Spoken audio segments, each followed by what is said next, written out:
సుపరిపాలన. తద్వారా టెక్నాలజీ ఉపయోగిస్తాం, అగ్రిటెక్ ఉపయోగిస్తాం. వ్యవసాయంలో ఎన్ని మెరుగైన పద్ధతులున్నాయో అన్ని తీసుకొస్తాం.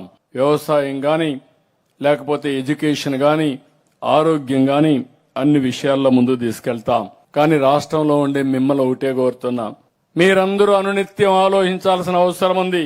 ఏది మంచి, ఏది చెడు, ఏది చేస్తే షార్ట్ టర్మ్ లో, మీడియం టర్మ్ లో, లాంగ్ టర్మ్ లో మనకు లాభం ఉంటుంది, మన జీవితాలు మెరుగుపడతాయి.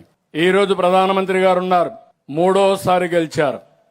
గుజరాత్ ఉంది, 5 సార్లు గెలిచారు, 6వసారి కూడా గెలుస్తున్నారు.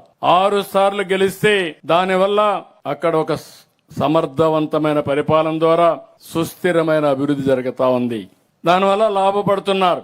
మన పరిస్థితి ఎట్టుందంటే వైకుంఠపాళి మారిగా తయారైంది. నేను పైకి తీసుకెళ్లడం, మళ్ళా ఒకసారి మీరందరూ ఒకసారి మార్చి చూద్దామని మీరు మార్చి చూసి మీరు మళ్ళా కిందికి రావడం, మళ్ళా నేను మిమ్మల్ని పైకి తీసుకుపోవడానికి అన్ని విధాల ప్రయత్నం చేయడం. కానీ ఒకటే చెప్తున్నాను, మీలో కూడా ఒక చైతన్యం రావాలి. ఎప్పుడు కూడా ప్రజాస్వామ్యం అనేది సుస్థిరంగా ఉండాలంటే, సమర్థవంతంగా పనిచేయాలంటే ప్రజా చైతన్యం చాలా ముఖ్యం.